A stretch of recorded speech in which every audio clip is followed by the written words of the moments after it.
science. We see the bottom in sight.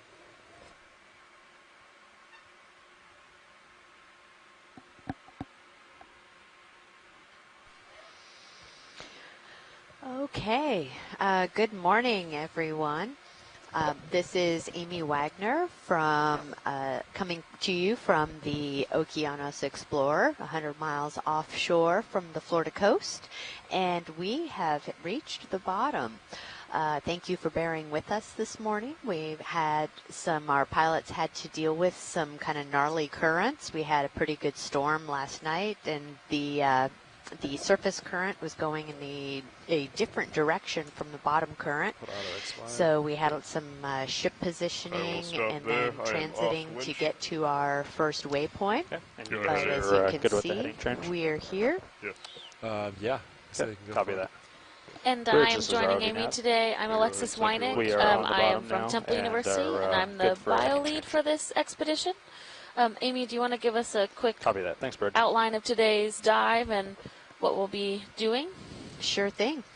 All right, so we are on what we are calling the Stetson Mesa South Scarp, and we're going to be, we've landed at about 890 meters water depth, and we're going to be moving towards a scarp edge or kind of a wall, and we will move up that wall, and then once we get to the top of kind of this plateau feature that we're going to be looking at, we will take a turn to the left when we'll go down sort of to the southwest along the edge of this wall.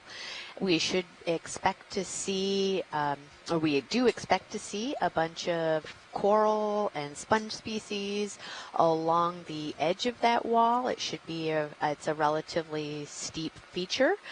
But we also expect that the biota to be kind of different from what we saw the last couple days on these more mound features.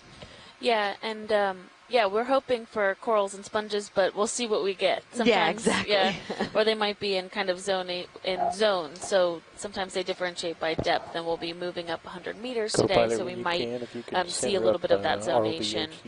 It is also interesting as we've just hit the bottom.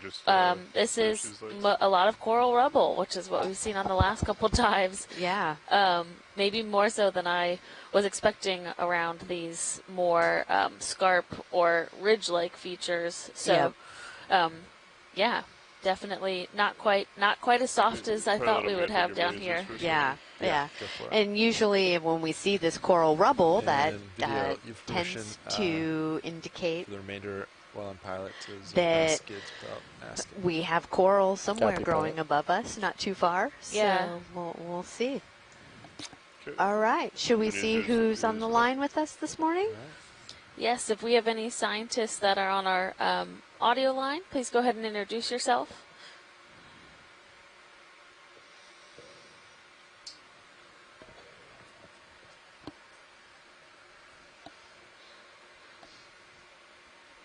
I want to have cricket sound right Well, now. actually, it's pilot. Okay, so it sounds like we've got a couple people on our chat, so not on audio. We have Tina Malatisova joining us, and So, Tony, is 225 still a good direction of travel? Yep. So I have it selected now as our marker. So go ahead, pilot. Looks good. Copy that. Hey, well, actually, just want to let you know we're all set up, and we're going to start our moves, and we're just going to keep doing our tracks. And if you see anything you want zooms on, just let us know, and we'll do our best effort to get that. Great, thanks so Go much. ahead, Bridge. Let me check with pilots. Okay. You guys are good? 5 more? Yeah, we're stopped, and yeah.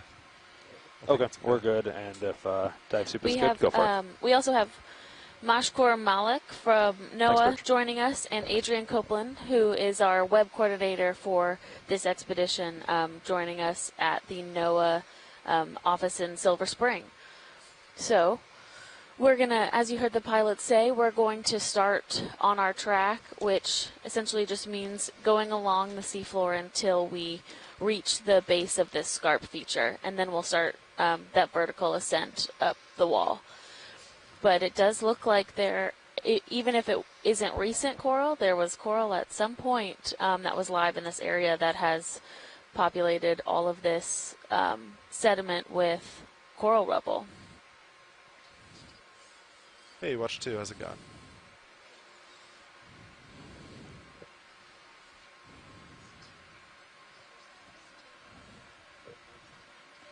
Yeah, absolutely. This is a great time. I'll start now if that works. That'd be great. Great. Hi, everyone. This is the front row. We're from the Global Foundation for Ocean Exploration. We're responsible for the ROVs and video products. We're a team made up of engineers and videographers. And this morning's sitting pilot is Sean Kennison. And to my right in co-pilot? Sitting as co-pilot Lars Murphy. To my left, a couple down. On nav is Tony Arnold. All right. In the far right corner is Roland Bryan in video, and in our back row is Art Howard on clipping. From Global Foundation for Ocean Exploration, and we're looking forward to having a great dive. All right, great. Thanks, Washley. Thank you so much, our ROV and video team. They're the ones who are making it happen, bringing everybody these great images that we see this morning. So it looks like we have a bit of hard bottom there, Amy, coming out from Yeah. under. Yeah. We could probably get one. Maybe as we kind of just keep moving forward. We'll I would suggest, have they finished that heading change? It looks like they were at 3.7. Yeah, it looks like it's... Okay. I would let them finish There we that go. and then make a short move, and let's keep an eye on the sheave. Nope, there's our first pancake urchin of the day. We've seen a number of those on the last couple dives. Yeah, if we could kind of zoom in on that rock there, that would be great. Yeah, the larger one. Yeah. It almost looks like they're coming back. Yeah, video. You want to do a partial? No, maybe closer. Excellent, thank you. Wow. Lots of encrusting. Yeah, that's for sure. Laser's clear. So, yeah, this is really hard to tell, obviously, from just taking a look at it. My guess would be this would be some type of manganese-encrusted carbonate that we're seeing down here. This whole kind of Blake Plateau area is mostly a carbonate, so calcium carbonate type rock formation, which is really just a buildup of lots of these corals that have been growing over time. So it's likely that's what this is. You guys can see looks like some sponges that are attached to this rock. Yeah, so the both kind of opaque white and yellow flat ones are encrusting sponges, and then the ones that are kind of growing out of the rock are just a different type of sponge. And I think if we can pan up a little bit and to the left, there is a small octocoral that was also growing on this rock. Right in the left side, it's got its little polyps out. Oh, ahead, yep, Bridge. there you go. Yeah, so a small, not quite sure what type of octocoral, but Copy that. Thanks for the update, Bridge. a cute little guy. Some brittle stars Looks like they finished. growing along Still there. bouncing around over here, but probably just settling out. Copy. So, yeah, ready whenever you guys are. Yeah, All right. I'd suggest a short move just so we can see how everything reacts before we just hop into a long one. Is that a... All right, 20 Let's go meters. full screen on the rock. Sounds good to me. 225 and decimal 2 knots, same speed. Yes, that sounds good. Yeah. Yeah. All right. Thank you so much, video and ROV. Yes, clear. Oh, there's our first crinoid also right Oh, there at yeah. the left of the... Do you want to zoom on crinoid science, or are you happy with that? No, I think we're I good. think we're good, yeah. Moving Thank on. you.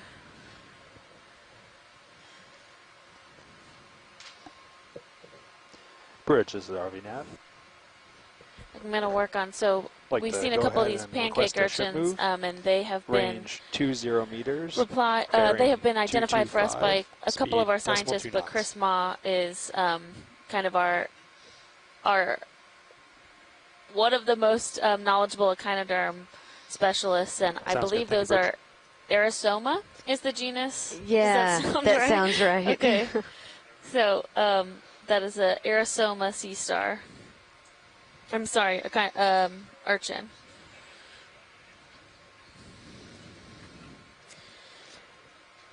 So go ahead. Sorry, I was just going to say, so we've had a couple more people join us on the chat this morning. We have Megan Mccullar, who is from the North Carolina Museum of Natural Sciences. So thank you for being here, Megan. She helps us with our invert and bryozoan identifications. And then we have Chuck Messing that just joined us, and Chuck is at the Nova Southeastern University in Florida, and he was helping us out a lot with the crinoids yesterday, which was pretty fantastic. So thank you guys for being here this morning.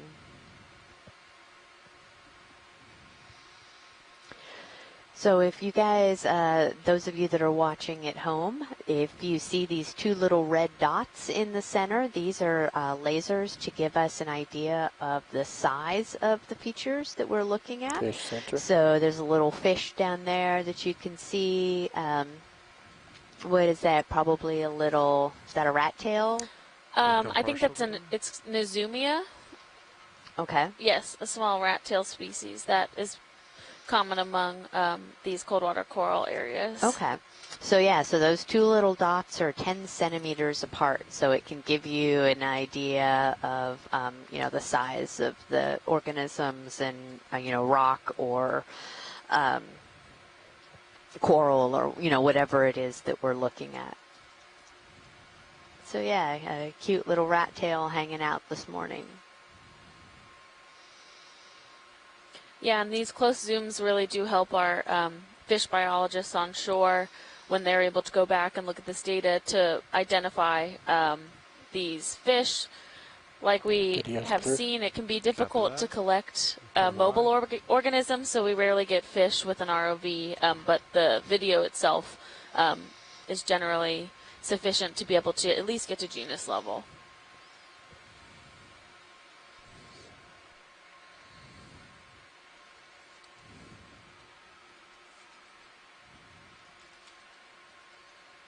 Coily white thing in the distance above the laser. Yeah, I think I'll get it on the next pass.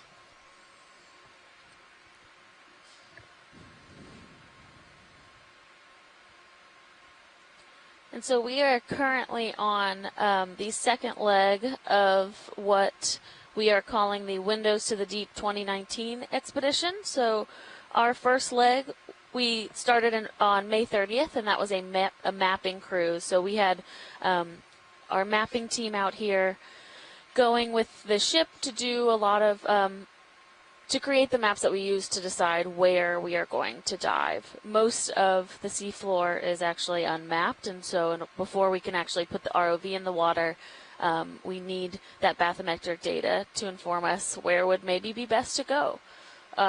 And so they came out for about 2 weeks, and then we decided to join in.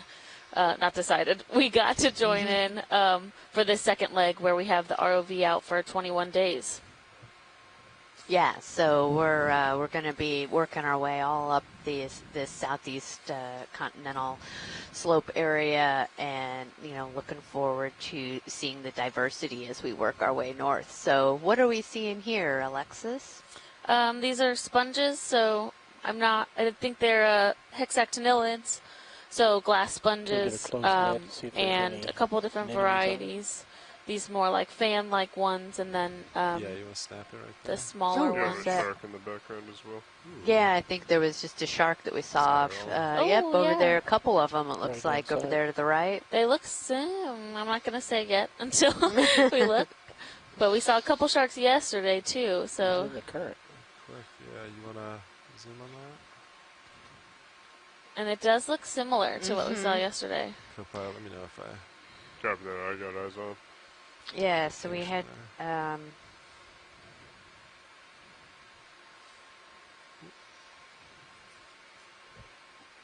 video, he's gone way back the way it came. Let him go.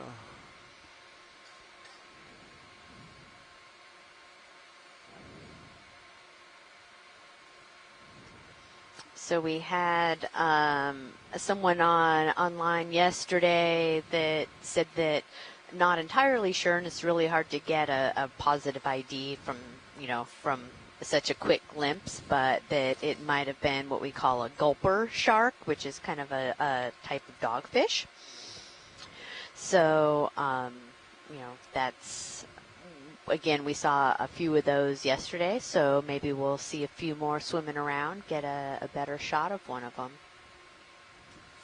And so Chuck Messing is letting us know that white fan-like sponge is actually a demo sponge. Mccullar, I believe, maybe is how you pronounce that genus, which we've seen a couple of those, so that's really helpful. Yeah.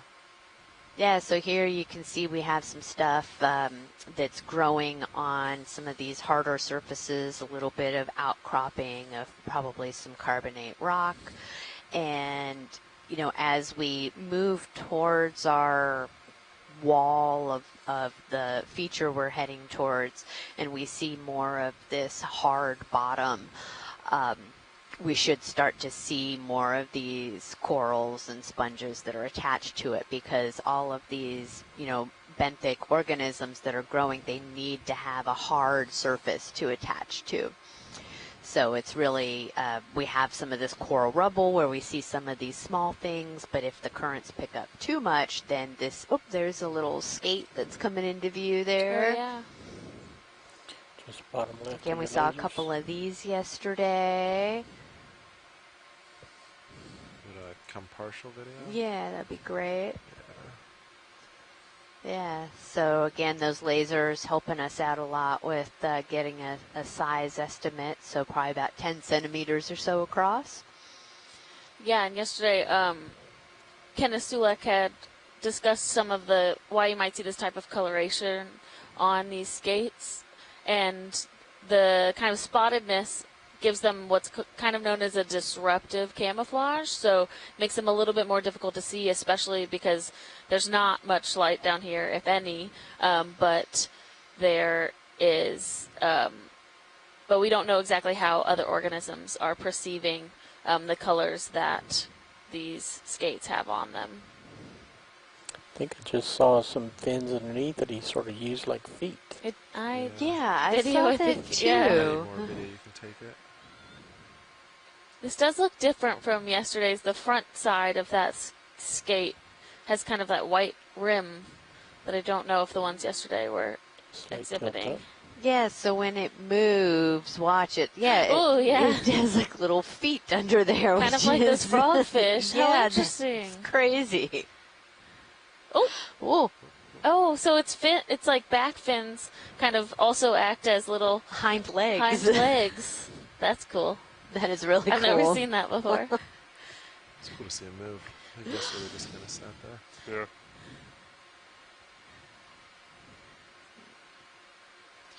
So one of the interesting things that we were learning yesterday about the difference between anything skates else you and wanna say? rays is that we can tell that this is at least a skate because it has more of that kind of fleshy tail, whereas a ray is going to have just sort of the long, skinny, Yeah. bony tail. Yeah, I think those fins Yeah, on the yeah, end like that, are it's like indicative too yeah. of the skate. So Yep. that's helpful for identifying for us. Yeah, it looks Yeah. like the ship move finished. Maybe better. Actually, I've got a question. Those little brown dots on it, the really small ones, are those actual? Yeah, do you know if those are Shoot block chromatophores that have the ability to change its pretty much color? unaffected by that move. That's a great question, Video. I don't believe they're chromatophores, so I think that these are just pigmented. The pigment is just the way it is. I don't think that most any Cartilaginous. there we go. Any cartilaginous fish have chromatophores, so that's mostly in cephalopods. All right, video, you happy with that? Video's clear. All right, great. Science, good to move on. Yes, thank yeah, you. thank Happy you. with that. That was really great to see that with those fins. Yeah. Like you said, very similar to what we see with the frogfish or things like that are. I thought he was taking off again. But Yeah, it makes you wonder about what the adaptive purpose of that type of development is. So Yeah. they might be. I have seen frogfish before, essentially like perching between a very steep wall. So it might be that for them to be able to get up on different types of surfaces. Yeah, and probably for a nectobenthos kind of organism that really is, it can get up and swim around, but that is usually sitting on the bottom, that type of kind of adaptation to be able to move along without a lot of flapping effort, for lack of better words. Yeah, move stopped, right? We could probably do another one. So yeah. Feeling 20 meters? Or do we want to make a hop? The ship looked good. I think we could do 30. Do 30? Okay. 30 meters, same bearing. Yeah. Sounds good. Another one of those demo sponges there. Yes. Again, attached to what looks like a little harder surface. We're actually ready for another. Do range 30 meters, bearing 225, speed 0.2 knots. And I'm not, so I do study mostly corals, but obviously there's always sponges in the area. Good copy. Thank you, Bridge. And we work with sponge experts that are studying, so we study kind of the productivity of the coral reef itself, but there have been some studies that show sponge reefs where you have high abundance of sponges are extremely productive as well and really important for kind of the carbon cycle of really getting processing a lot of that. Come in real quick. So it looked like right above that fish, there was a little hopping thing. Oh, so what is that? I think it's an isopod. Oh, yeah. So we can take a look at the fish, and then if we want to look at the isopod after that, that would be great. Yeah, copy that. Oh, he might get away, though. Oh, and there's one of those carnivorous sponges that's right below us. So that's another type of sponge, but it's more of a predatory. Yeah. This is another Nezumia, that rat tail fish.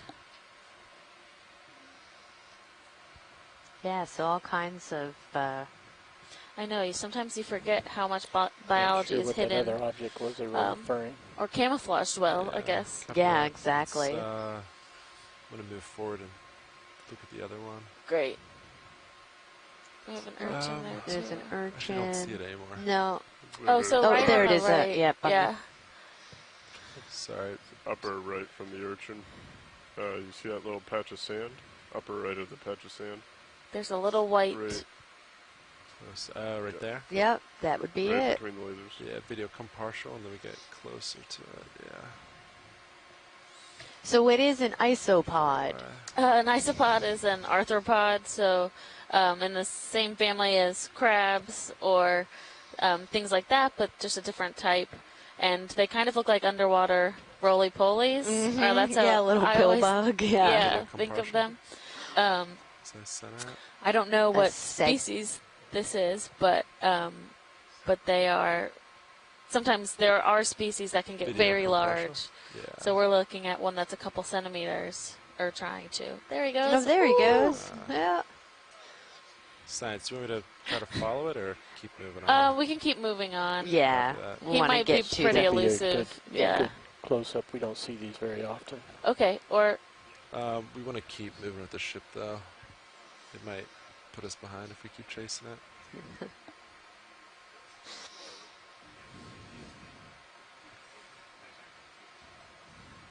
Yeah, so sometimes you get these deep sea isopods or amphipods that can be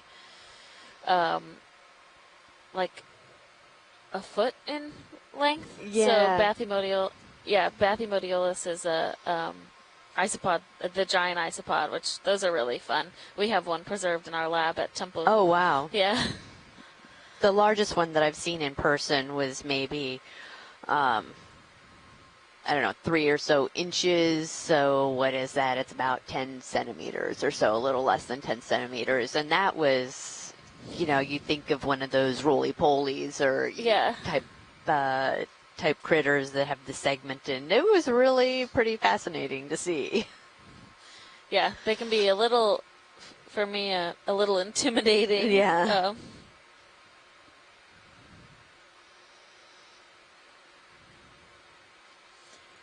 Oh, so Chuck is saying it might actually be a juvenile Bathynomus, so those giant isopods. So just a little baby one.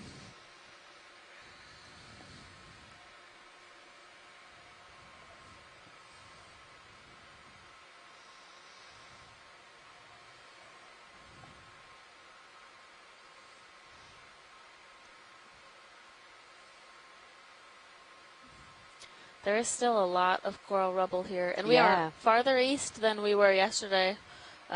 So still continuing to see this in areas that we haven't been able to explore yet. So this type of information is really beneficial for our scientists that work on habitat modeling. So there are people that take the data and input it into models that help us to predict where we will find these types of habitats, and so knowing whether it's coral rubble or live coral or soft sediment is really beneficial for updating those models and keeping them continuing to predict at a better rate. Here's a small fish with, it looks like very translucent fins but black stripes along the top and bottom. Probably a couple centimeters. Yeah. He does have that little marble off his chin also. Yeah. Oh, look at that, yeah. Give us a profile and a front view. That's great fish. Thank you.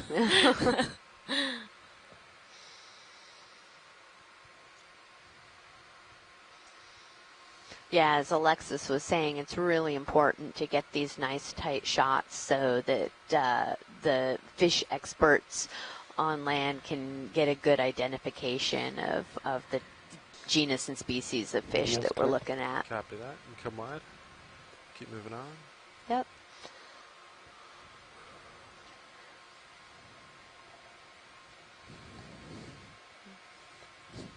And as you guys can see that, you know, within this coral rubble, there are these little sand patches, and, you know, those, is that a little octocoral down in the lower right? Oh, yeah, just on the, it's okay, we can, if we yeah, need we to can keep going. Good copy. Thank you, Bridge. Copy that. Moving on. But, you know, these are areas where, It's the same fish before. you know, maybe you get some type of fish or whatever that's sort of moved the coral rubble out of the way, because underneath all of this is going to be some coarse, you know, coarse fine. Oh, there's a jelly that's just floating right in front of our camera. Kind of deposition, and then all this coral rubble falls on top of it, and it helps sort of accumulate the sand and whatnot in these kind of concave areas. Yeah, thank you. Yeah, how's shit going? They just finished the move, so probably a few minutes of swinging, but I'd say keep it rolling. keep it going. Yeah, I got you here at 40 degrees, so you're already kind of out. Yeah, I'm into that. Sounds good. Same as last. Yeah, I'd say another 30 if possible. We got quite a hike to the contours. Sounds good to me. Sounds good. So throughout Bridge, is this ROV now? windows of the deep expedition, we Like to are repeat the last. working to characterize the range different 30 habitats that are meters, along bearing the east coast of the 225, U.S. speed decimal 2 So knots. far we've been on 2 kind of cold water coral mounds. Today we're going to be taking our first Good look copy. at Thank you, Bridge. a scarp. And we have plans to go to a couple canyons later on in the expedition, as well as a couple seeps, so cold seep habitats. All of these provide different types of cycling and importance for just, we have a plastic bottle, I think. Yeah. Or a glass bottle. Yeah, some type of bottle. Interest? Can we just snap zoom on maybe it a so we house know? or somebody. Yeah, copy that. Video, you want to snap that? Laser's clear. Copy. We've seen fish living in Yeah, these. glass bottle. Does look like glass, For yeah. blinking it, lasers? They're not shutting off for me. There's something Yes, in it. got it. Oh, Just yeah. more rubble or something, or I don't know. Maxine. Okay. After Thanks. Yeah. So as we can see, yeah, there's Influence everywhere. exactly. Are they still on? We've those seen testing. Okay. actual fish living inside of a bottle. One of Yeah, our just wasn't highlights hitting from it hard last enough. year. Yeah. Oh, that's interesting. Actually had one. He would come in and out. It was crystal clear. It had a great little home, protective home for him. Yep.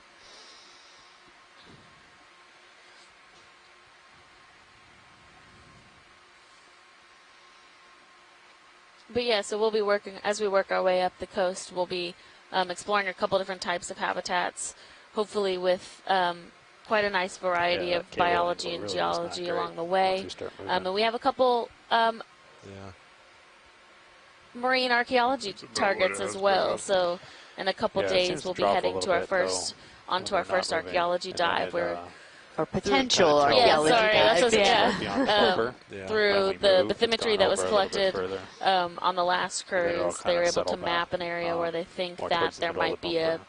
potential shipwreck. Mm-hmm. So we'll go down and see what's there. And towards the end of the cruise, we have a couple more of those types of targets where we'll be looking for potential shipwrecks to both characterize from an archaeological perspective as well as a biological perspective. A lot of these types of these older wrecks are actually inhabited by a lot of different types of animals. So Yeah. we'll see if we see that any special communities on the shipwrecks as well. Yep.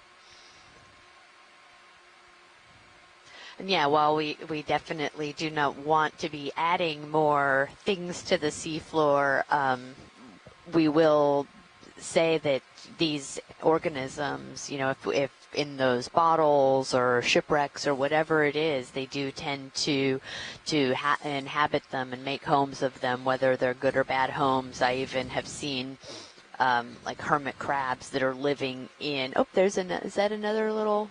No, that wasn't. Sorry, I thought it was a little isopod in the corner. We can keep going. A little couple hermit crabs that were living in a old crock that somebody that had like washed up on shore, and I was picking it up to get rid of some of the trash, and these little hermit crabs come running out.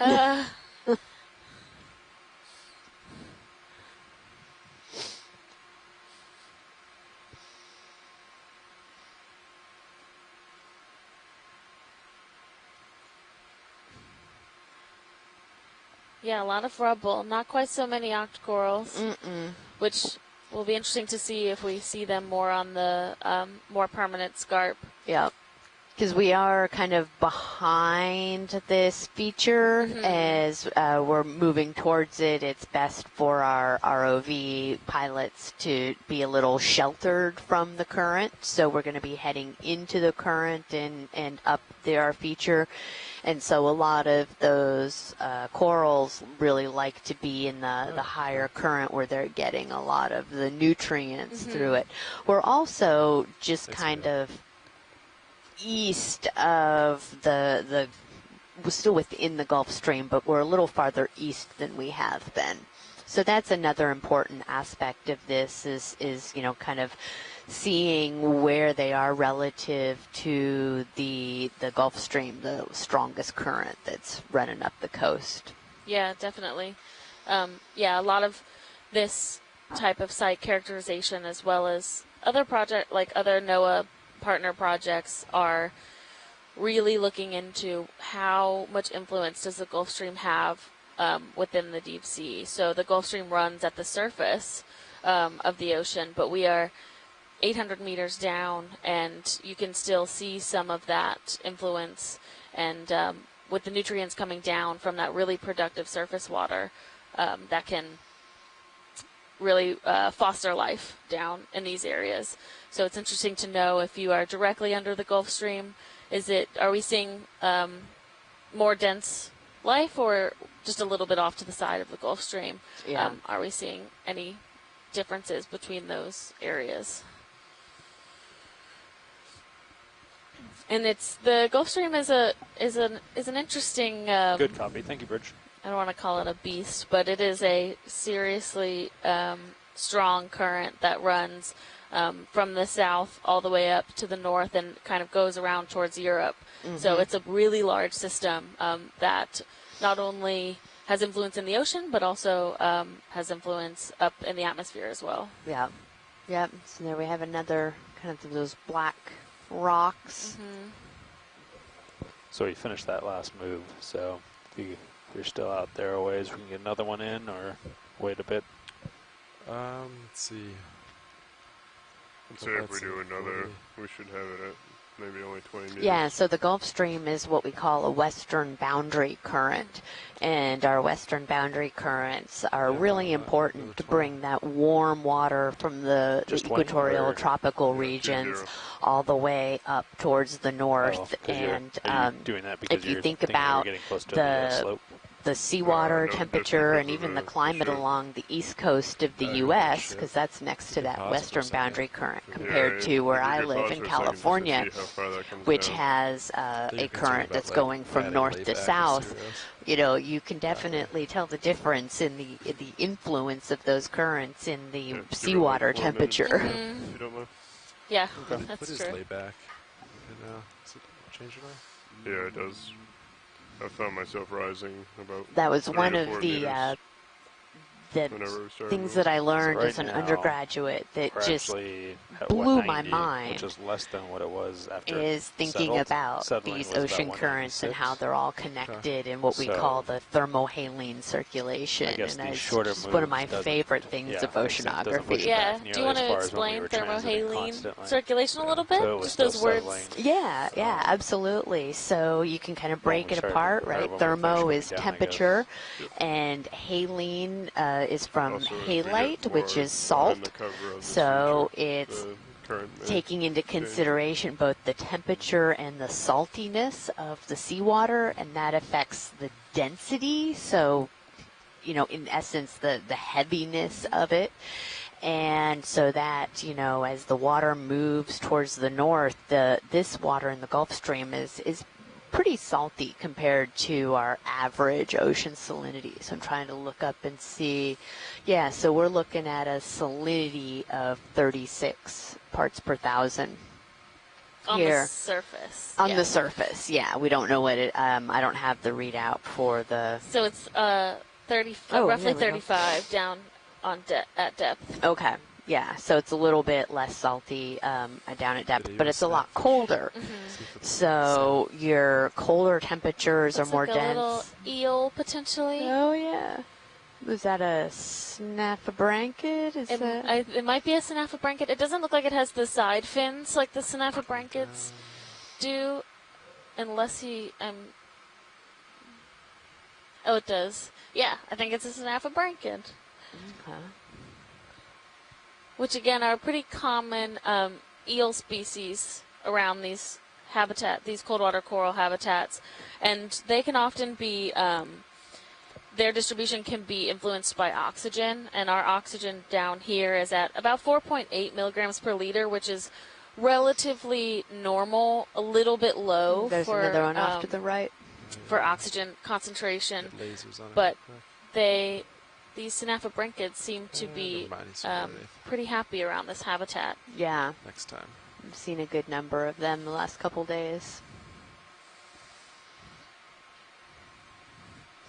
Yeah, so anyways, if you kind of think about, it has to do with convection. So if you have a convection oven, say, right, your cooler air is going to sink, and then your warmer air is going to rise, and so that rising and sinking causes that air in your oven to circulate, and that's why it's supposed to be better for cooking, because it keeps it all the same temperature and et cetera, et cetera.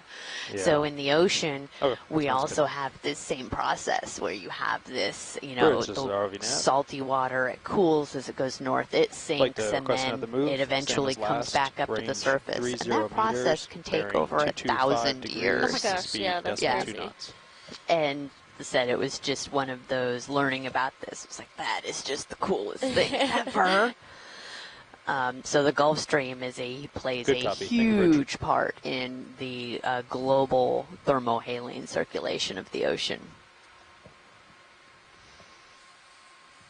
Another one of those more like fan-like sponges. Mm-hmm.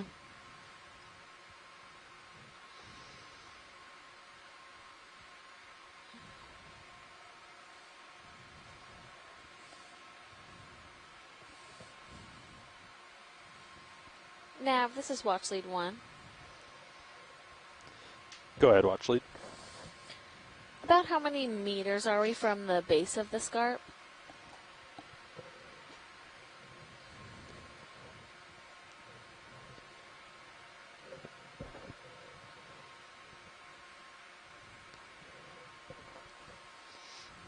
Looks like it really starts to pick up in elevation in maybe 185 meters or so. Great, thank you. Sure thing.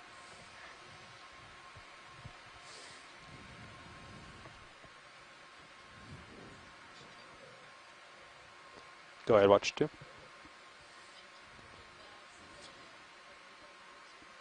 Looks like we have a bigger chunk of dead skeleton right below us. We don't need to zoom on it if it's out of range. I can look at it real quick if you want. Yeah, let's do a quick snap zoom. It's a little bit of live coral on the left. Anything in particular, or just a just a general kind of zoom in the center would be fine. Copy that. And watch lead to snap. Lasers off. Go ahead, Nav. Just to give you a little bit better update. So from the flat portion we're at now, it will start to rise at about 20 meters, but it does pick up in elevation quite a bit more in about 185. Great, thanks. Sure thing. So this looks like a dead Madrepora skeleton. Yeah, it's just much thicker than, much thicker than we've seen live anywhere so far. So this likely is very old and had toppled down maybe from on the top of the scarp. What's also interesting is we're using bathymetric maps that are at a resolution of 25 meters. So we do have a scarp, but there might be more scleractinians on the scarp or hard corals than we were expecting today. Yeah. Yeah, so what do we have? Some, are these kind of some like mollusk type shells, or? I don't know. Could we go to the top right corner of the screen? Yeah, I can do that. Thank you. Keep going? Or yeah, those are, I guess, no, not a, like maybe barnacles? No, maybe, yeah.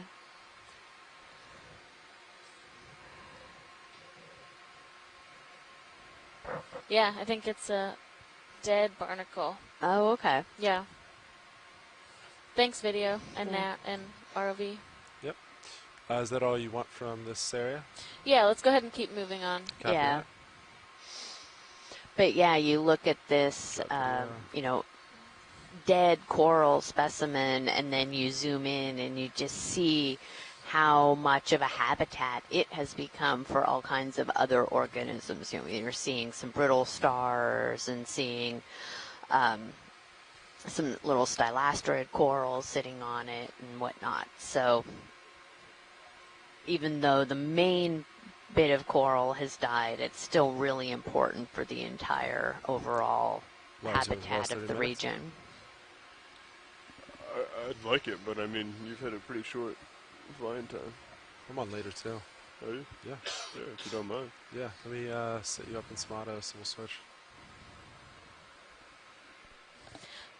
So Ken Sulek has joined us, and he has corrected me earlier from a question that our video team had asked us about if these fish can have chromatophores, and I said no, which was wrong. So he says that there are a lot of fish that have what people call melanophores. Somebody's audio, yeah. Melanophores or chromatophores, which can be expanded or contracted to change color and pattern. So I guess fish do have those types of like dermal cells that can change their color. Where I'm really only used to it in squid since I study invertebrates. Yeah, no, that's super interesting, and being a geologist, I didn't know that. So that's one of the fun things about being a part of this expedition is I feel like I'm learning as much as or more than what I'm actually talking about. So it's great. It's kind of a crash course for us, I feel like, in some of these areas where we don't actually spend a lot of our time. Yeah. To help us become a little bit more well-rounded scientists overall. Yeah, exactly. Which, again, that is one of the things that I love about oceanography is that because it's just everything is so interconnected, you really have to be interdisciplinary, but you cannot know everything. Yeah, yeah, I agree. It's one of my favorite things about this field is just how many different types of scientists you get to work with and all of the different processes how everything influences each other. Exactly. It's crazy.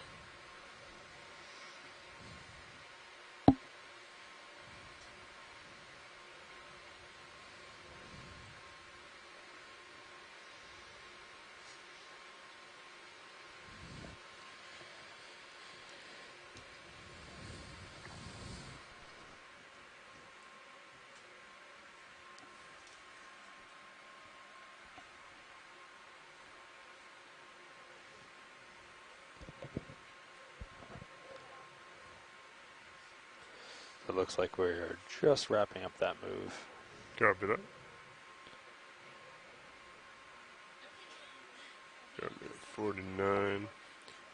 If we have a significant kind of hop to the next contour, it says like 20 meters, but then it doesn't start picking up for another 100 or so. Yeah, it'll slowly build, but this next, let's see, 80 meters or so only gains 10 meters. So, all right.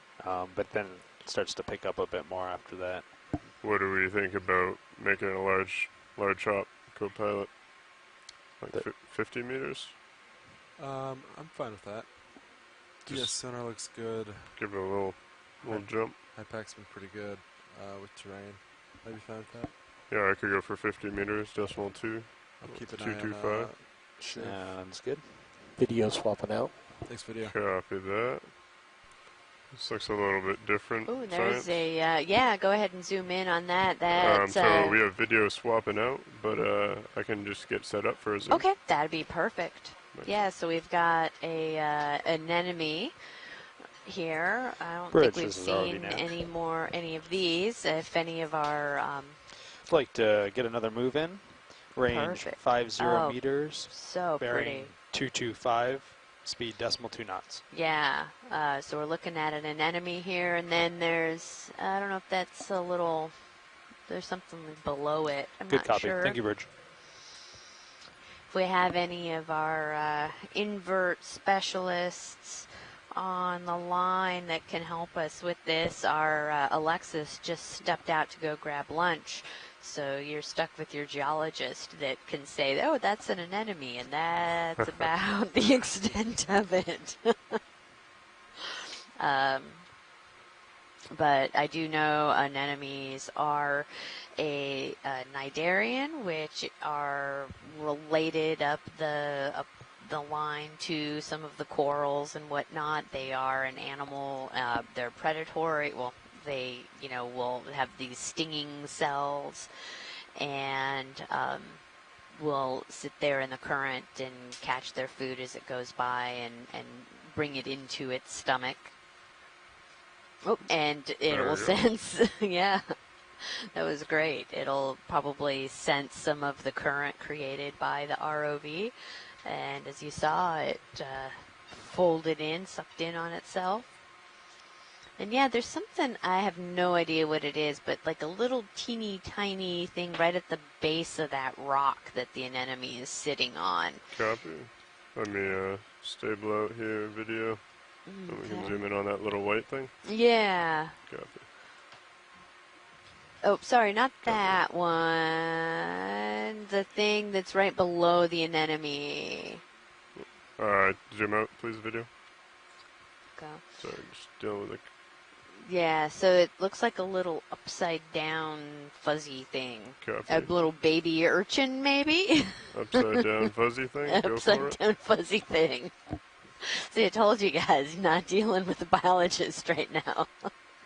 Yeah, so we have maybe some type of baby urchin or a bryozoa. Copy. If you want to come out, this current's yeah, that's fine. We're good. We can go ahead and keep moving. But yeah, that's a great anemone. We haven't seen one of those previously. 7-0. Copy. Still have time. Yep. Watch 2. We just covered our first 100 meters. Sure thing.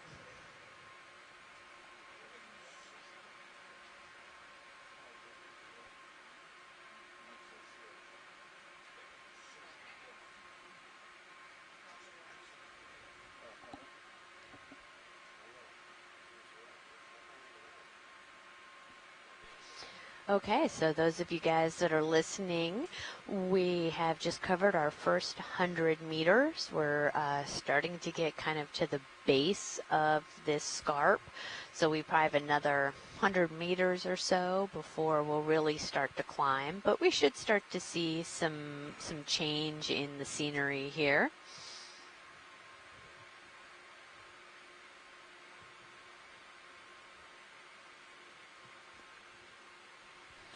So And science or video, feel free to call out anything as you see it. All right, thank you, pilot. So Amy, as you look around at this site, has this been pretty similar to what we've been seeing compared to the other dives? Because we're on a very different feature today than we've been on. We are. How does this compare, what we are seeing right now at the base compare to what we've seen elsewhere at the bases? So there's the similarities are that there is a lot of coral rubble still mixed in with some of this kind of coarse fine-grained sands. But I am noticing a lot more of the kind of hard rock little outcrops sticking out. So in that sense, it is different. On the other ones at the base of those just sort of coral mounds, we didn't really see any hard substrate sticking out.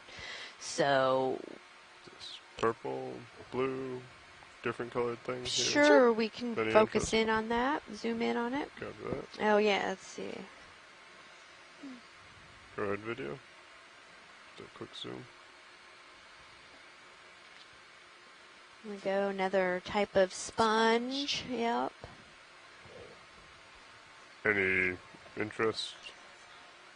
No, I think we can Copy. go. We want to make sure that we have enough time to spend a bunch of time along our wall that we're going to be going up. And just for your reference, the ship is moving, and D2 is kind of like a dog on a leash, so she's limited to what Sirius can do. So even though the ship is moving and we're still moving towards the feature, D2 can take a second here or there to zoom in on something quick. Okay, no problem. Thank you so much, There's someone pilot, here for letting waving us at me. know. Yeah, there's another type of eel. See, we have Ken Sulak on our chat. He chimed in a little while ago. He's a deep sea fish ecologist. Video, if you want to zoom in, not on the eel per se, but oh behind yeah, it, there's something something else. behind it. Oh, just oh, that looks like a piece of blue jean or something. So this makes it the second piece of sort of anthropogenic or human-made litter that we've seen. Yeah. Have we seen that on other sites? We actually haven't. I haven't noticed any in our first two sites, which is great. But good to know that as we get a little farther out, yeah, that looks like it's definitely a piece of cloth or something. Copy. Come out. Thank you.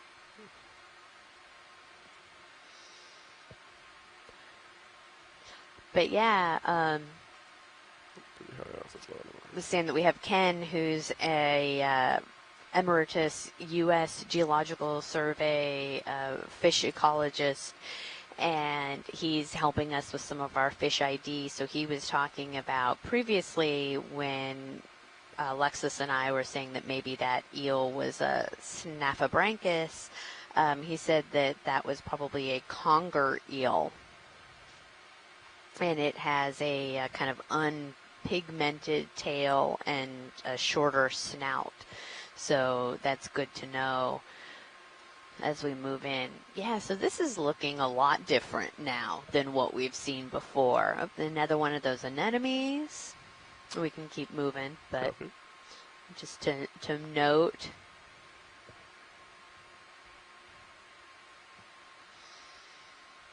And more of that sort of rock outcropping or chunks of, may not even be rock, it may just be a little bit of consolidated carbonate at this point. Wouldn't know until we go to try to grab a piece, which we will at some point along this scarp. What can you learn from when you pick up a rock sample? We've had a lot of biosamples so far, but when you pick up a rock sample, what can you learn from a rock sample? Well, it's a good way. I mean, we are assuming that this is going to all be carbonate, but like a lot of other things, we don't really know for 100% sure until we get it. We bring it back up. If it's carbonate, we can put a little bit of acid or vinegar that we use and see if it fizzes. And that just helps us, again, with our ground truthing, right? We have the bathymetry, we have a general knowledge of the geology of the area, but it's, yeah, if you want to go ahead and zoom in on that coral over there, that white coral. Yep. Copy. That'd be great.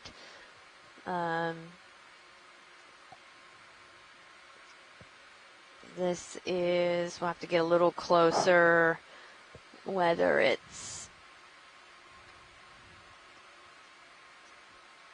Sorry, I didn't mean to interrupt your... Oh, no, that's fine. That's good. Your rock.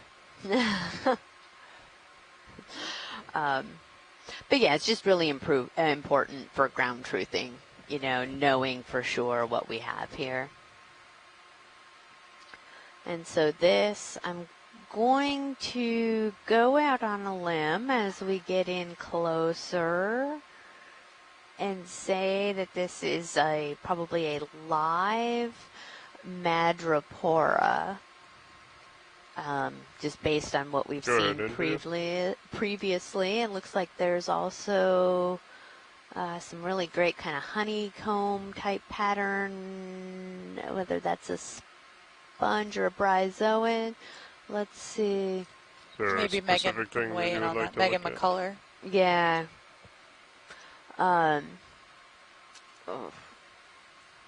So I want to say this is Lophelia, but I have not entirely been able to tell the difference between Lophelia and madrepora. So,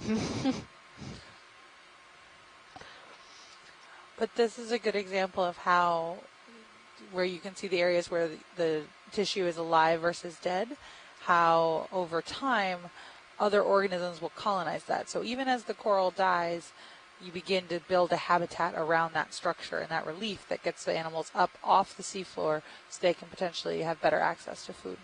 Okay. Yeah. So, and Megan did chime in. Is there any more zoom that we could zoom in on that little honeycomb shaped thing at the base of the coral? Coming down. That. Is So, there a full zoom video? Copy. Yep, I think we're at full zoom. Yes, we can come closer if you'd like. Do you want to go closer? Oh, yeah, if we can go a little bit closer. Sorry, Copy. I was reading. Come out a little bit video. I'm going to approach. So Megan's thinking that might be a sponge, but a lot of those other kind of stick-like features are, were bryozoans. Maybe I'm at 78. Yeah. Copy.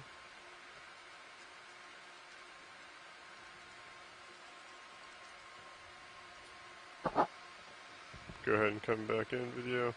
I may be limited on my... Nope, I should be fine. That's fine. Should move finished, but I think there's going to be a But fair you bit can of also swing, see a bunch of brittle stars.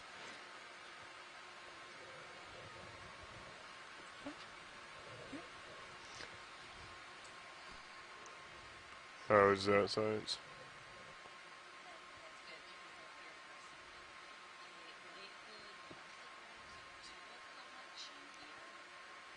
Of which one?